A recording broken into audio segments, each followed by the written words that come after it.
球の皆さんこんにちは、月くんと申します。皆さんウルトラマンオメガ楽しんでますか？月くんは1話放送の前日一睡もせずに朝を迎えて第1話を見た後、そのままゴリ押しでバッキバキで動画を撮って後日編集中にボツにしました。完全にオメガーズハイになっていて、テンションも滑舌もレギュラー星人の人間性くらい終わっていました。まあそんなことは置いといて、今回の動画はウルトラマンオメガと似たような要素、共通点があった過去作の設定やシーンをほんの一部チョイスして紹介をしたり、逆に初めての設定も紹介したりしながら、オメガの今後についてなどいろいろ妄想できたらなと思います。似ている要素その1は、主人公が記憶喪失であるということ。これは過去作に実はすでに1人いまして、ウルトラセブン X のジンです。この人もオメガのソラトと同じく記憶喪失の状態から物語がスタートしていて、自分が誰かわからないまま美人の彼女とかの顔も忘れていて、訳もわからぬままセブンに変身して戦っていました。セブン X のネタバレになるので全てはここで明かすつもりはありませんけど、最終章で実はこういうことでしたって明かされることになるんですけど、オメガはどういう感じになるのか非常に楽しみですね。それもこのままちょいちょい小出しに記憶が戻っていくのか、それともたびたび伏線を張りつつ回収は最終章で一気にやって謎は最後に一気に解明されるのか、どっちに転んでも面白そうすぎて、このままシリーズ完結まで寝ないでいけそうな記載しています。ちなみにセブン X はさっきのケースで言うと後者寄りだった気がします。最後に一気にそうだったのかという展開で、ネタバレ要素がやや強めな作風でした。オメガが完結した時に今回の動画の答え合わせってほどじゃないですけど、こうだったねああだったねといった動画も出す可能性もほのかにあるので、その時にセブン X との比較もやるとかやらないとか、いろいろ月くんの中で話題になっています。次の要素は本来の自分を取り戻す物語であるということです。これはノア、要はネクサスもそうだったんですけど、オーブもそうでしたね。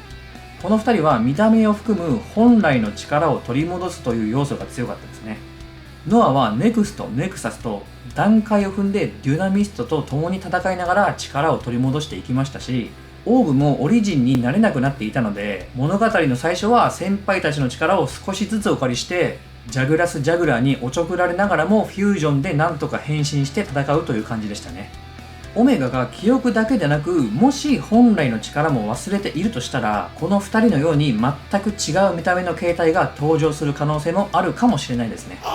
変身者はオメガ本人の一体型で、地球での名前が大木田空人という名前なんですけど、この名前のついた経緯が地球人である星見昴生がかなり適当につけた名前なのが面白いですよね。